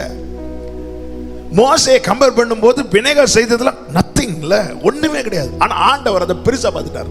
ஏன்னா அவனுக்கு திராணி தெரியும். மோசைக்கு திராணி அவருக்கு தெரியும். மோசைக்கு கொடுக்கப்பட்ட கிருபை அல்ல பினேகாசுக்கு கொடுக்கப்பட்ட கிருபை. உனக்கு என்ன அளவின்படி கிருபை கொடுக்கப்பட்டதோ அந்த அளவின்படி தான் அவர் எதிர்பார்க்கிறார். நீ அது செஞ்சேன்னா உனக்கு தலைமுறைக்கும் அது நீதியா எண்ணப்படும். தேசத்தில் ஜனங்கள் தங்கள் வழியை மாற்றிக் கொண்டிருப்பதை பார்த்து நீ உன் அறை கதவை அடைத்துக் கொண்டு அப்பான்னு சொல்லி நீ அழுவாயானால் உன் சத்தம் தான். நான் இப்படி சொல்ல விரும்புகிறேன், தேசத்துல உன் சத்தம் தான் இப்ப டாப்ல இருக்கும். முதல்ல உன் சத்தம் தான் பரலோகமே கேட்கும். ஏன்னா நீ அவருக்காக ஜெபிக்கிற இல்ல, அவருக்காக நீ ஜெபிக்க. எனக்காக என் கூட விழித்திருன்னு சொன்னாரு இயேசு கிறிஸ்து. பேதுரு, யோவான், யாக்கோபை பார்த்து எனக்காக விழித்திருங்க. அவருக்காக நீ இப்ப விழித்திருக்கிற.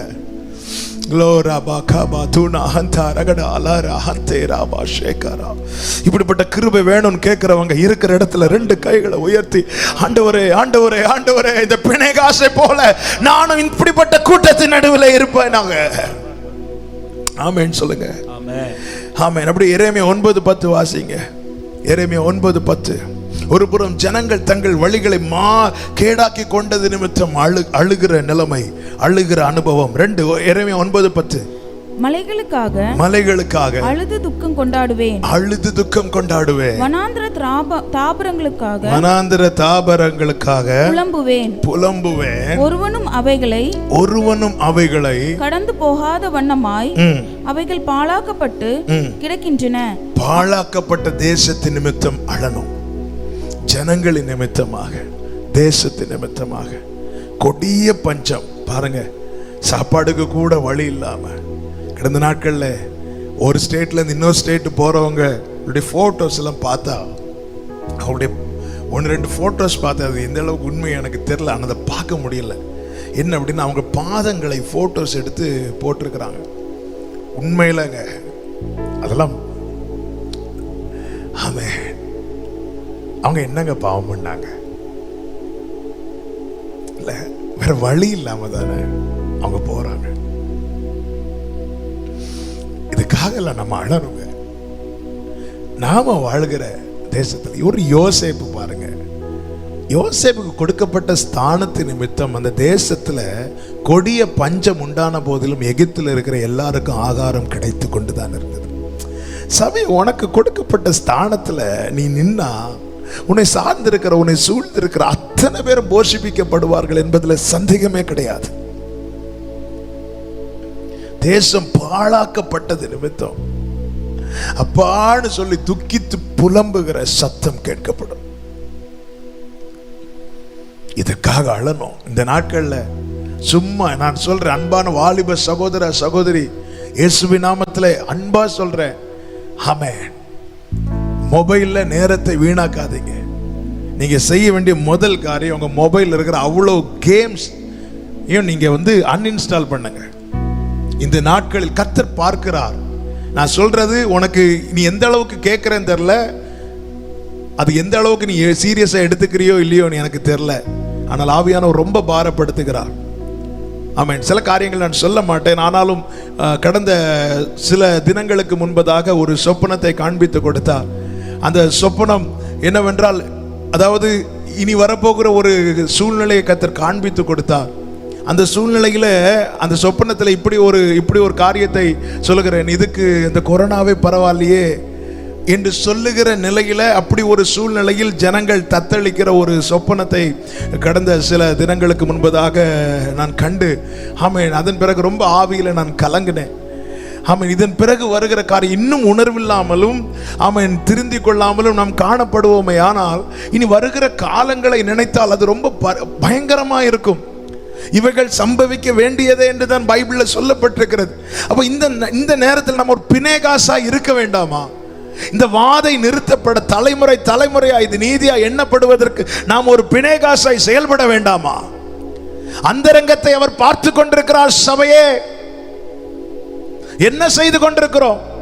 ஒரு கூட்டம் ஜனங்கள் வேதனையில கண்ணீர் விட்டு அழுது புலம்பும் போது, ஆமென், வாழ வழி தெரியாமல் மார்பிலும் வயிற்றிலும் அடித்து ஒரு கூட்டம் தெருவில் நிற்கும் போது நீ ஹாயா படுத்துட்டு மொபைல்ல கேம் விளையாடிட்டு இருக்கிறியா?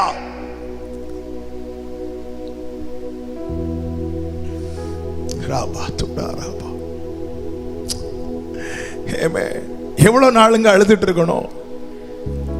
பிணைகாசுகள் எழும்பும் போது அழுகை களிப்பாய் மாறும். இன்னும் எவ்வளவு நாளுங்க அழணும்? சபை நடுவில் இருந்து ஒரு பிணைகாசு எழும்புவானாக. எவ்வளவு நாளுங்க? 2020 ஃபுல்லா அழுவோமா? இல்ல கடைசி வரை அழுதே நம்ம ஓட்டத்தை முடிப்போமா? இன்னும் எவ்வளவு நாள் இப்படி? எவ்வளவு நாளுங்க சர்ச் அடைக்கப்பட்டிருக்கணும்? இன்னும் எவ்வளவு நாள்? அடுத்து என்ன? மோசைக்கு ஆன்சர் தெரியல, ஜனங்களுக்கு ஆன்சர் தெரியல, ஒண்ணு மட்டும் தெரியும், அழுதுட்டு இருக்கிறாங்க. ராபா தூடாராபா சந்தராபா. இன்னைக்கு பரிசுத்த ஆவியானவர் சபைக்கு சொல்லுகிறதை கேளுங்க. உங்க கிரியை சரி செய்யாமல் உன் அழுகை நிற்காது. உன் கிரியை சரி செய்யாமல் அழுகை நிறுத்தப்படாது. எவ்வளவு நாள்? உங்கள் துக்கம் சந்தோஷமாய் மாறும் என்றல்லவா சொல்லி இருக்கிறார். கண்ணீரோடு விதைக்கிறவன் கம்பீரமாய் அறுப்பான் என்றல்லவா சொல்லி இருக்கிறார். ஆயுசுல 90% அழுது 10% தான் அறுக்க போறோமா? இல்ல. எவ்வளவு நீ கண்ணீரோடு விதைக்கிறாயோ அவ்வளவு நீ கம்பீரமாய் அறுக்க வேண்டுமானால், அறுவடை செய்ய வேண்டுமானால் பினேகாசுகள் எழும்புவார்களாக. அழுகிற பினேகாஸ், தேசத்துக்காக, ஜனங்களுக்காக, வாதை நிறுத்தப்பட, தேசம் ரட்சிக்கப்பட அழுகிற பினேகாஸ்கள். இயேசுவின் நாமத்தில் சொல்லுகிறேன். இதை கேட்கிற இந்த சத்தம் காதுல விழுகிற ஒவ்வொரு வாலிப சகோதர சகோதரிகளுக்காக சொல்றேன். இந்த சத்தத்தை கேட்ட பிறகு நீ என்ன செய்கிறாய் என்பதையும் பரிசுத்த ஆவியானவர் கவனிப்பார். உனக்கு கொடுக்கப்பட்ட தருணத்தை நீ இப்படியே ஸ்கிப் பண்ணிட்டே போவாயானால் தருணம் இல்லாத சூழ்நிலைகளும் வரும். நான் அடிக்கடி ஆண்டவர்கிட்ட நடுங்கி கேட்கிற காரியத்தில் ஒண்ணு என்ன தெரியுமா? 81 சங்கீதத்தில் இருக்கு, இருதயத்தின் கடினத்துக்கு விட்டு விடுவார்னு. அப்படி மட்டும் என்ன விட்டுறாதீங்க ஆண்டவரே. சிலர் விட்டுருவார், அதுக்கப்புறம் அவங்க என்ன பண்ணாலும் கண்டுக்கவே மாட்டார். அவங்களுக்கு ஜட்ஜ்மெண்ட் வச்சிருப்பார். நான் இது பயமுறுத்துவதற்காக சொல்லவில்லை, நான் கற்றுக்கொண்டு நான் நடுங்கின காரியத்தை சொல்றேன். அதாவது சின்ன தப்பு பண்ணாலுமே வந்து நின்று ஃபுல்லா அடி சுத்தி எங்கேயும் திரும்ப விட மாட்டார். அது யாருக்குமே பிடிக்காதுங்க. எஸ்பெஷலி வாலிபர்களுக்கும் பிடிக்காது. என்ன இவர் எப்போ இவர் வந்தாலே அப்படிமா. ஆனால் ஒரு லெவல் தாண்டினதுக்கப்புறம் என்ன பண்ணாலுமே அது தேவன் சிட்சிக்கிறது நம்மை திருத்துவதற்கு தவிர நம்மை அழிப்பதற்கல்ல. அழிக்கணும்னு அடிச்சிருந்தாருன்னா ஒரே அடி தான் அவுட்டு. நான் மண்ணுன்ட்டு அவர் நினைவு கூர்ந்திருக்கிறார். ஓங்கி பிடிச்சாருன்னா முடிஞ்சு. அதுக்கப்புறம் திரும்ப திரும்ப அதை பண்ணிட்டு இருந்தேன். ஒரு கட்டத்தில் என்ன ஆகும் தெரியுமா? இருதய கடினத்துக்கு விட்டுருவார். சரி, அதுக்கப்புறம் நீங்க என்ன பண்ணிட்டு வாங்க கண்டுக்கவே மாட்டார். அதாவது எங்க அப்பா என் மேல ஏதாவது வருத்தம் வந்துட்டுனா, எங்க மேல வருத்தம் வந்துன்னா எங்களால அடிக்க மாட்டாங்க, பேசாம இருந்துருவாங்க. அவங்க பேசாம இருக்கும்போது எப்படி தோணும் தெரியுமா? இதுக்கு அவங்க 2 அடி அடிக்கலாம். அவங்க 2 அடி அடிச்சு அல்லது 4 திட்டிட்டாங்கன்னா அது அதோட முடிஞ்சு. பேசாம இருந்தாலே நமக்கு அவ்வளோ கடினமா இருக்கும். இப்படி நீ விடப்பட்டு இருக்கிறியா? அந்த நிலைமைக்கு மட்டும் நீ ஆயிடக்கூடாது. தாவீது சொல்லுகிறான், நீதிமான் என் தலையை கொட்டட்டும், அது எனக்கு எண்ணெயை போல இருக்கும். இப்படிப்பட்ட கண்டிப்புக்குள்ள நீ இருக்கிறது வரைக்கும் நீ சேஃப் சோன்ல இருக்கிற. இப்படி விட்டுறக்கூடாதவர். நான் இது அடிக்கடி ஜெபிப்பேன், ஆண்டவரே அப்படி மட்டும் விட்டுறாதீங்க ஆண்டவரே. சில காரியங்களை நான் இன்னும் இருதய கடினமா ஒருவேளை காணப்படலாம், அதுக்குன்னு என்னை விட்டுறாதீங்க ஆண்டவரே, நீங்க விட்டுறாதீங்க ஆண்டவரே. எனக்கு கேட்கிற ஒவ்வொருவருக்கும் இந்த காரியத்தை நான் நடுக்கத்தோடு தேவ சமூகத்தில் நின்று பேசிக் கொண்டிருக்கிறேன். சபை நடுவில் இருக்கிற பினேகாஸ், அழுகிற கூட்டத்தின் நடுவில் இருக்கிற பினேகாஸ். 2வது பினேகாஸ் என்ன செய்கிறான் பாருங்கள். 2வது பினேகாசுக்கு என்ன செய்கிறான் பாருங்க. அந்த 7வது வசனத்தை வாசிங்க. அதை ஆசாரியனாகிய ஆரோனின் குமாரனான எலெயாசாரின் மகன் பினேகாஸ் கண்டபோது, பினேகாஸ் காண்கிறான். எதை பார்க்கிறான்? கர்த்தருக்கு விரோதமாய் செய்யப்படுகிற காரியங்களை. நான் அதை இப்படி சொல்ல விரும்புகிறேன், அழுகிறவன் கண்களுக்கு காண்பித்து கொடுக்கப்படும். நாம் எதற்காக அழுகிறோம்? நல்ல கவனமா கேளுங்க. நான் பொதுவாகவே நான் என்னை உட்படுத்தி நமக்கு எல்லாருமே காமனா எதுக்காக அழுறோம்னா இரக்கத்துக்காக அழுறோம். நம்ம எத்தனை பேர் இது என்ன முகாந்திரத்து நிமித்தம் இப்படி நடந்தது என்று அழுகிறோம்? வேதம் சொல்லுகிறது, எரேமியா 9:12 வாசிகள். கடந்த நாளில் என்னை ரொம்ப சிந்திக்க வைத்து, ஆமென், நான் என்னை தலை குனிந்து நிற்க வைத்த ஒரு வார்த்தை. இந்த வார்த்தைக்கு முன்னாடி என்னால் தலை நிமிர்ந்து நிற்க முடியவில்லை. நான் அதை தேவ சமூகத்தில் நான் ஓப்பனா சொல்றேன். ஆமென். எரேமியா 9:12 வாசியுங்கள். இதை உணரத்தக்க ஞானம் உள்ளவன் யார்? இதை உணரத்தக்க ஞானம் உள்ளவன் யார்? தேசம் அழிந்து ஒருவனும் கடந்து போகாதபடிக்கு அது பாழாக்கப்படுகிறது நிமித்தம் முகாந்திரம் என்னவென்று, அது பாழாக்கப்படுகிற முகாந்திரம் என்னவென்று கர்த்தருடைய வாய் தன்னோடு சொல்லுகிறதை கேட்டு அறியத்தக்கவன் யார்? கவனிச்சீங்களா? இதை அறியத்தக்கவன், உணரத்தக்கவன் யார்? தேசம் இப்படி போகிறதுக்கான ரீசன் என்னவென்று கர்த்தருடைய வாய் தன்னோடு சொல்லுகிறதை கேட்டு அறியத்தக்கவன் யார்? நம்ம எதுக்காக அழுறோம்? இரக்கத்துக்காக அழுறோம். தப்பு இல்ல, அழணும். ஆனா இரக்கத்துக்காக மட்டும் அழக்கூடாதுங்க. என்ன ரீசன் ஆண்டவரே? என்ன ரீசன்? இவ்வளவு அழுதும் இந்த வாதை நிறுத்தப்படவில்லை என்றால் தேவன் விரும்புகிற ஒரு மாற்றம் இன்னும் நடக்கவில்லை என்றுதானே அர்த்தம். தேவன் எதிர்பார்க்கிற ஒரு கிரியை சபைகளில் வெளிப்படவில்லை என்றுதானே அர்த்தம். இவ்வளவு அழுதும் எத்தனை ஜெபங்களுக்கு ஜெபிக்க முன்னாடி இமிடியேட் ஆன்சர், எத்தனை ஜெபங்களுக்கு ஜெபம் முடிவதற்கு முன்னாகவே இமிடியேட் பதில், எத்தனை ஜெபங்கள். அந்த ஜெபத்துக்கு பதில் கிடைத்ததுனால தான் இன்னைக்கு நம்ம நம்பி ஜெபம் பண்ணிட்டு இருக்கிறோம். இன்னும் ஏன் வாதை நிறுத்தப்படவில்லை? நாம இரக்கத்துக்காக அழுறோமே தவிர என்ன ரீசன் ஆண்டவரே? இந்த முகாந்திரம் என்னவென்று தேவசமத்தில் இருந்து அழுறோமா? பினேகாஸ் அழுதாங்க. அவன் வாதை நிறுத்தப்பட மாத்திரம் அளவில்லை, அவன் முகாந்திரம் என்னவென்று அறிந்து கொள்ள அழுதான். அழுகிறவன் கண்களுக்கு காண்பித்து கொடுக்கப்படும். அவன் பார்த்துட்டு இருக்கும்போது அவன் கண்ணு முன்னாடி தான் ஒருத்தன் மோவாபிய ஸ்திரியை கூட்டிட்டு போறான். இஸ்ரவேல் ஜனங்கள் எரிகோவை பிடித்த பிறகு ஆயி பட்டணத்துக்கு போகிறார்கள். அது ரொம்ப சின்ன, எரிகோவை கம்பேர் பண்ணும்போது அது நத்திங், ஒண்ணுமே கிடையாது. உடனே யோசுவா என்ன செய்கிறார் என்றால் கொஞ்சம் பேர் அனுப்புறார். ஆனா அதுக்கு முன்னாடி எரிகோவை பிடிக்கும் போது சீக்கிரட்டா ஒரு தப்பு ஆகான் என்கிறவன் செய்திருப்பான். என்ன செய்திருப்பான் என்றால், அவன் அங்கிருந்து சில வஸ்துக்களை அவன் அபகரித்து இச்சித்து வைத்திருப்பான். இது யோசுவாவுக்கும் தெரியாது, யாருக்கும் தெரியாது. அதனால தேவ கோபம் உண்டானது. இவர்கள் எரிகோவை ஜெயித்த கூட்டத்தார் இப்போ ஆயி பட்டணத்துக்கு முன்னாடி போய் மிகவும் தோல்வியுற்று ஆமென் சிதறுண்டு ஓடி வருகிறார்கள். இதை கேட்டதும் யோசுவா போய் தேவ சமூகத்தில் வஸ்திரத்தை கிழித்துட்டு போய் உக்காந்துட்டான், படுத்துட்டான், விழுந்துட்டான், அழுறான். அழுத போது அவன் கண்களுக்கு காண்பித்து கொடுக்கப்படுகிறது யாரால் இந்த காரியம் நடந்தது, எதனால் இந்த காரியம் நடந்தது என்று. அழுகிறவன் கண்களுக்கு காண்பித்து கொடுக்கப்படும். நாம் எதற்காக அழுறோம்? இரக்கத்துக்காக மட்டும் அழுவோமானால் நம்முடைய கண்களுக்கு தெரியாது. இது என்ன ரீசன் ஆண்டவரே இவ்வளவு நாள் ஆகியும்? ஆமென். நான் அழுகிறது என்று சொல்லுகிற வார்த்தை வெளியரங்கமாய் அல்ல, அந்தரங்கமாய். அதிகமாய் நம்ம வெளியரங்கமா, அதாவது இங்கே இப்போ எக்ஸாம்பிள், நான் வந்து இன்னைக்கு லைவ்ல 1 hour உங்க மத்தியில் நான் ஜெபம் நடத்துறேன்னா, நான் என் அறைக்கதவை அடைத்து கொண்டு குறைந்தபட்சம் 2 மணி நேரமாவது ஜெபித்து இருக்கணும். அப்படின்னா அந்தரங்கத்தை பார்க்கிறவர் வெளியரங்கமாய் பலன் அளிப்பார்.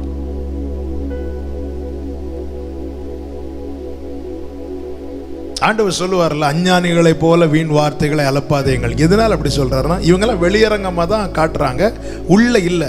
அதையும் அடுத்த உடனே சொல்லுவார், நீயோ ஜெபம் பண்ணும்போது அறைக்கதவை அடைத்து கொண்டு. நீங்க அஞ்ஞானிகளை போல ஜெபத்துல வழியில நின்று கொண்டு அப்படி வீண் வார்த்தைகளை அலப்பாதீங்கள் சொல்றார். அடுத்து சொல்லுவார், நீயோ ஜெபம் பண்ணும்போது அறைக்கதவை அடைத்து கொண்டு. அதை நான் எப்படி புரிந்து கொண்டேன் என்றால், என்னுடைய அந்தரங்கத்தில் ஜெபம் இல்லை, ஆனால் வெளியரங்கமாக வந்து நான் பயங்கரமாக இதே மாதிரி இப்படி சத்தம் போட்டுட்டு இருப்பேன். ஆனால் இது ஒரு பிரயோஜனம் கிடையாது. கேட்க நல்லா இருக்கும், பார்க்க நல்லா இருக்கும், அவ்வளோதான். அந்தரங்கத்தில் நான் ஜெபிக்கணும் அதிகமாக. ஏசு வெளியரங்கமாக பண்ணுற ஜெபம்லாம் சிம்பிளாக தான் இருந்துச்சு. ஆனால் அந்தரங்கத்தில் ராத்திரி ஃபுல்லாக இருந்து ஜெபம் பண்ணிட்டு வருவார். இதெல்லாம் பெரிய சவாலாய் நமக்கு முன்னாடி தேவன் தம்மை வைத்திருக்கிறார், அடிச்சுவடுகளை வைத்திருக்கிறார். நம்ம இன்னும் வளரணும், இன்னும் வளரணும். அப்படிப்பட்ட கிருபைகளை தேவன் தருவாராக. அழுகிறவன் கண்களுக்கு முன்பாக காண்பித்து கொடுக்கப்படும். பினேகாஸ் பார்க்கிறான். ஆமென். இந்த முகாந்திரத்தை கேட்டறியணும், முகாந்திரத்தை கேட்டறியணும். அப்படிப்பட்ட கிருபைகளை தேவன் தருவாராக. நாம் அறியும் ஆண்டவர் என்ன இந்த என் ஃபேமிலி, என் குடும்பத்தில் ஏன் ஆண்டவர் இப்படி மாறி மாறி நெருக்கங்கள், மாறி மாறி பலவீனங்கள், ஒரு பிரச்சனை முடிஞ்சு இன்னொரு பிரச்சனை, ஒரு பிரச்சனை வரும்போது ஓகே, இன்னொரு பிரச்சனை வரும்போது சரி எதாச்சியா வந்துட்டு போச்சு. பிரச்சனை மேல பிரச்சனை வருதுன்னா யோசிக்கணும், யோசிக்கணும். ஒரு முறை விழுந்துட்டேன், சரி கால் தவறி விழுந்துட்டேன். 2வது முறை விழுந்துட்டேன், சரி தெரியாம விழுந்துட்டேன். டெய்லி நான் விழுந்துட்டு இருக்கிறேன்னா யோசிக்கணும். நீதிமான் 7 முறை விழுந்தாலும் எழும்புவான். வார்த்தையை நம்ம பிடிச்சிட்டு 7 முறை விழுவதற்கா? இல்ல. ஏன் நம்ம விழுறோம்? யோசிக்கணும். முகாந்திரம் என்ன? முகாந்திரம் என்ன? எதனால முகாந்திரம்? இன்னைக்கு அநேகருக்கு ஜெபிக்க ஆசை, ஜெபிக்க முடியவில்லை. ஜெபிக்க முடியலைன்னு புலம்புறோமே தவிர ஏன் ஜெபிக்க முடியவில்லைன்னு யோசிக்கிறோமா? முகாந்திரம் என்னவென்று கர்த்தருடைய வாய் சொல்ல அறிகிறவன் யார்? எனக்கு நல்ல ஃபாஸ்டிங் இருந்து ஜெபிக்கணும்னு ஆசைப்பா, மோச மாதிரி இருந்து ஜெபிக்கணும்னு ஆசைப்பா, ஆனா முடியலப்பா முடியலப்பான்னு சொல்லிட்டு ஓடுறது. ஏன் முடியல இருந்து அவர்கிட்ட கேட்கிறோமா? என்னை காட்டிலும் என் நிலைமை அவர் அறிவார். அவர் தெரியப்படுத்துவார். என்னது இருக்கு பாவம், இருதயம் இப்படி இருக்கு, இன்ன காரியம் இருக்கு, இது இருக்கிறது வரைக்கும் நடக்காது. அவர் அழுகிறவன் கண்களுக்கு காண்பித்து கொடுக்கப்படும். தேசத்துக்காய் அழணும், அறியணும். ஏசாயா 51:18-19 இருக்கு, உனக்கு பரிதபிக்கிறவன் யார்? உனக்காக.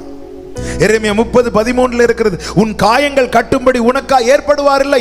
தேசத்தில் இப்படிப்பட்ட சூழ்நிலை போய் கொண்டிருக்கும் போது இன்னும் நாம் இரக்கத்துக்காக மட்டும் கதறுகிறவர்களாய் இராமல் இதற்கான முகாந்திரம் என்னவென்று கர்த்தரை நோக்கி அழுகிறவர்களாய் காணப்பட வேண்டும். இப்படிதான் பினேகாஸ் அழுகிற கூட்டத்தில் இருந்தான். அழுத போது அவன் கண்களுக்கு காண்பித்து கொடுக்கப்பட்டது. 3வது அவன் செய்த காரியம் என்ன? 7-8 வசனத்தை மீண்டும் வாசியுங்கள். என்னாகமம் 25:7-8 வசனங்கள். அதை ஆசாரியனாகிய ஆரோனின் குமாரனான எலியாசாரின் மகன் பினேகாஸ் கண்டபோது அவன் நடு சபையிலிருந்து எழுந்து, அவன் நடு சபையில், அப்ப எங்க இருந்தான் பாத்தீங்களா? சபையின் நடுவில் இருக்கிறான். அப்படி இப்படி சொல்றேன், முன்பக்கத்திலும் பின்பக்கத்திலும் ரைட்ல லெஃப்ட்ல ஜெபிக்கிறவங்களை தனக்கு ஏற்படுத்தி கொண்டான். ஜெபிக்கிற கூட்டத்தின் நடுவில் இருக்கிறான். விளையாடி நேரத்தை வீணாக்குகிற கூட்டத்தின் நடுவில் இருக்கவில்லை. வேடிக்கையான கூட்டத்தின் நடுவில் இருக்கவில்லை. சும்மா அனித்தியமான காரியங்களுக்காய் நேரத்தை வீணாக்குகிற கூட்டத்தில் அவன் காணப்படவில்லை. ஜெபிக்கிற கூட்டத்தின் நடுவில் இருக்கிறான். ஜெபிக்கிற கூட்டத்தின் நடுவில் இருக்கிறான். அவன் நடுவில் இருந்து எழுந்து என்ன செய்கிறான்? ஒரு ஈட்டியை தன் கையில் பிடித்துக் கொண்டு இஸ்ரவேலனாகிய அந்த மனிதன் வேசித்தனம் பண்ணும் அறையிலே அவன் பின்னாலே போய் இஸ்ரவேல் மனிதனும் அந்த ஸ்திரீயும் ஆகிய இருவருடைய வயிற்றிலும் ஈட்டி உருவ போக அவர்களை குத்தி போட்டான். அதாவது இப்படி சொல்ல விரும்புகிறேன், அப்பொழுது இஸ்ரவேல் புத்திரரில் உண்டான வாதை நின்று போயிட்டு. ஜெபித்தான், கண்டுகொண்டான், தீமையை அகற்றினான். வாதைக்கு காரணமான காரியத்தை அவன் விட்டு வைக்கவில்லை, அகற்றி விட்டான். யோசுவா அழுதான், கர்த்தர் ஆகானை காண்பித்து கொடுத்தார், ஆகானை அகற்றினான். இவனுடைய இந்த செயலுக்கு கர்த்தர் கொடுக்கிற சர்டிபிகேட் என்ன தெரியுமா? 10-11 வாசிங்க. கர்த்தர் மோசேயை நோக்கி, நான் என் எரிச்சலில் இஸ்ரவேல் புத்திரரை நிர்மூலமாக்காதபடிக்கு ஆசாரியனாகிய ஆரோனின் குமாரனான எலியாசரின் மகன் பினேகாஸ் என் நிமித்தம் அவர்கள் நடுவில் பக்தி வைராக்கியம் காண்பித்ததினால். பாத்தீங்களா? வாலிப சகோதரா சகோதரி, பக்தி வைராக்கியம் காட்டணும். இந்த காரியத்தை நான் அனுமதிக்க மாட்டேன், என் வாழ்க்கையில நான் அனுமதிக்க மாட்டேன். இந்த செயலை நான் என் வாழ்க்கையில அனுமதிக்கவே மாட்டேன். தீத்துக்கு பவுல் எழுதும் போது அதைதான் சொல்லுகிறார். 2:14 வாசிங்க. தீத்து 2:14. அவர் நம்மை சகல அக்கிரமங்களில் நின்று மீட்டுக்கொண்டு தமக்குரிய சொந்த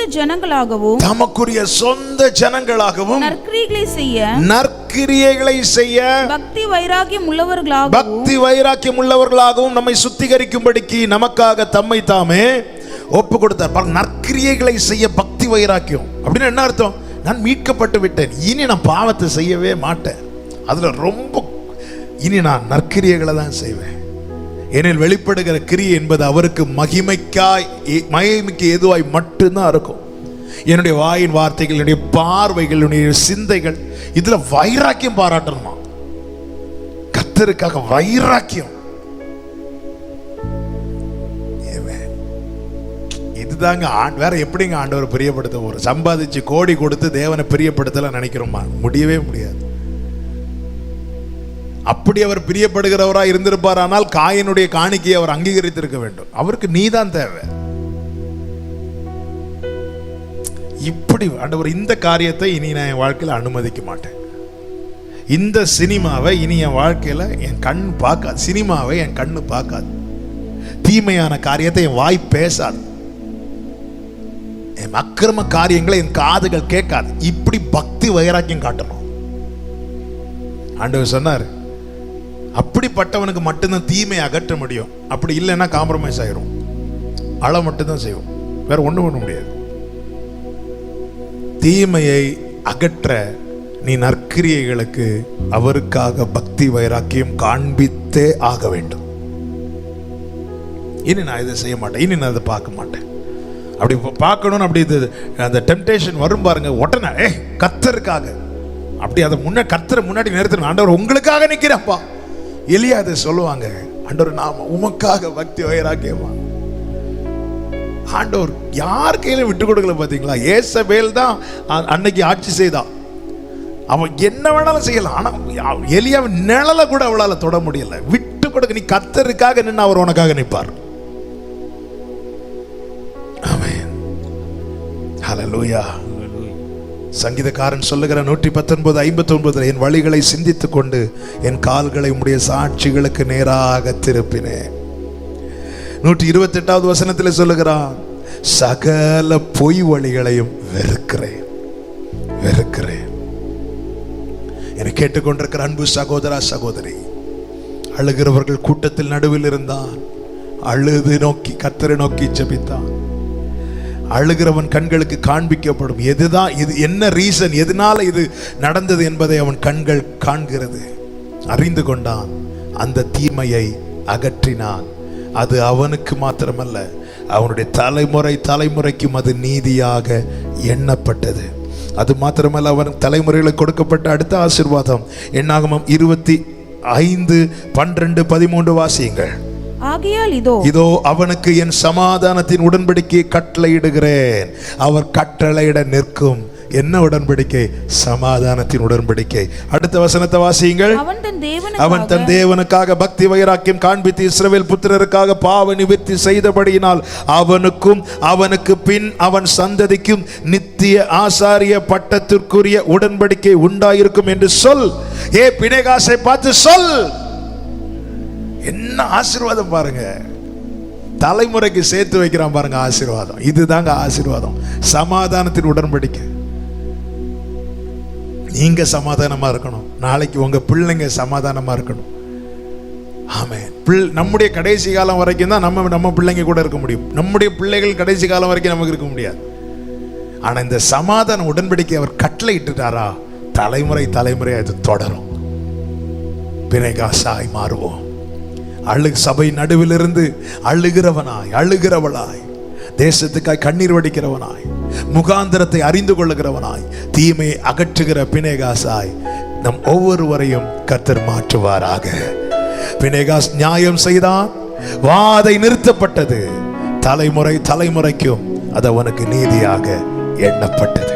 என கேட்கிற அன்பு சகோதரா சகோதரி, ஆமென். இயேசுவின் நாமத்தில் மனத்தாழ்மையோடு, ஆமென், பாரத்தோடு நான் இந்த வார்த்தை உங்கள் மத்தியிலே சொல்ல. நான் உங்கள் மத்தியில் பண்ணினது பிரசங்கம் அல்ல, கர்த்தருடைய பாரம். நம்மை தேவன் எப்படி பார்க்க விரும்புகிறார், நாம் எப்படி இருக்கிறோம், அதை சிந்தித்து உணர்வடைந்து கர்த்தரிடம்